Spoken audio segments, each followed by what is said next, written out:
Total audience, as you know, is the name that we give to our enhanced measurement that's cutting across all platforms and devices, and that's going to be providing comparable metrics between television and digital video. And to give you just a really brief update, first we completed the infrastructure for total audience in 2015, and now we have a number of clients that are seeing the data, evaluating the data.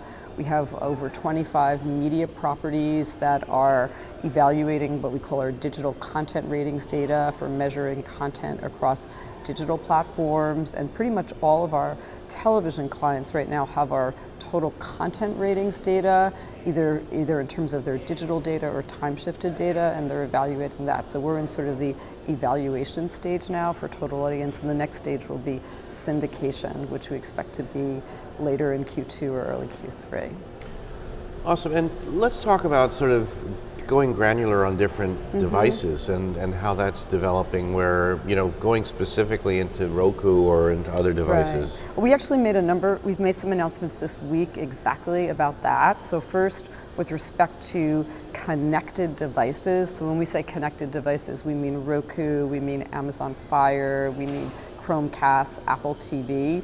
We have always provided measurement of those devices. We have about 50,000 of those devices in our panel. But what we announced today is that we're going to be providing reporting, this is starting in April, on a device level by brand and also by program. So this will give a programmer the ability to see how audience for a program is accumulating across a specific connected device, and then to look at that compared to linear TV. So that's actually a really pretty big deal. So we announced that today, and of course that will flow into our total audience measurement.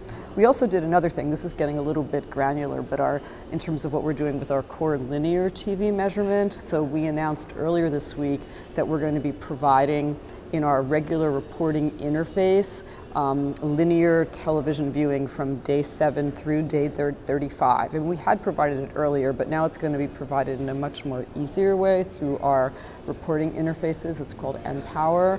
And we're also going to be doing what we call rolling reporting of day 7, of live viewing plus day 7. We'll be providing that on a rolling daily basis. So we're doing all of this to make it easier for our clients to transact in different ways. A lot of them use C3 or C7, but really to make it easier for them to transact however they like. We're getting ready for the Upfronts, starting really soon. How do you see, your role or the availability of this new data changing the discussion or the equation, if you think it will?